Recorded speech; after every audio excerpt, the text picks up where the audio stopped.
Kayo po ba mga bossing ko ay isa sa mga negosyante? Mainam na subukan niyo po itong gawin upang sa ganon kayo po ay magtagumpay sa inyong negosyo. Kayo po ba ay mananaya at nais niyo po na kayo po ay manalo ng malaking halagang pera or lagi po mas maging malapit kayo sa usapin ng pera? Ako po ay may tuturo sa inyo na mainam na subukan niyo po itong gawin. Hugasan niyo po ang maraming barya po natin at pagkatapos patuyuin niyo siya sa sinag ng araw sa may silangan. At ito po ay hindi niyo tutuyuin, hayaan niyo siyang kusang matuyo. Kapag natuyo na po ito mga bossing, ilagay niyo to sa isang malinis na lagayan. Inilagay ko po siya mga bossing ko sa isang kahoy kasi ang kahoy na ito ay nagmula sa kalikasan, ang dulot ay swerte. Kung wala kang ganito, pwede niyo tong ilagay sa clear na lagayan kagaya ng mangkok na kita ang loob at kita ang labas or kaya sa isang malinis na baso na clear din ang loob, kita ang loob at kita ang labas para madoble-doble ang blessing. Ngayon pa mga bossing, pagtapos nyo po itong ilagay po dyan sa lagayan, mainam na lagyan nyo ito ng kapranggot na asin, kagaya nitong aking ginawang ito. Ang asin ay isa sa mga pinakamabisang panghatak na swerte lalo na sa usapin ng pera.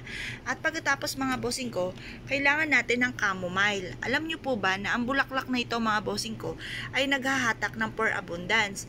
Maglalagay lamang po tayo ng chamomile na mabibili nyo po ito sa online po mga bossing. Marami kayong mabibilhan ng ganito sa online.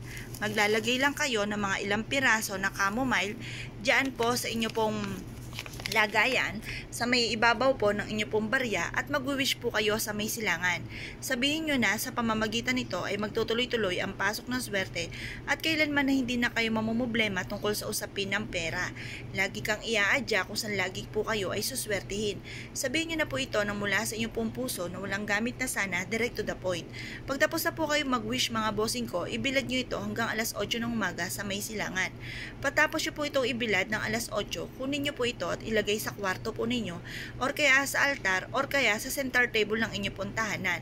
Makakatulong po ito upang sa ganon kayo po ay swertihin sa pera. Kung kayo po ay may negosyo malapit sa kaha, ilagay nyo po ito. Or meron kayong online, ilagay nyo ito sa malapit sa laptop. Kung ano man po yan mga bossing ko, ay mainam na meron rin kayong ganito. Saan man kayo tutungo at kumuha ka ng isang barya at lagyan ng konting bulaklak mga bossing.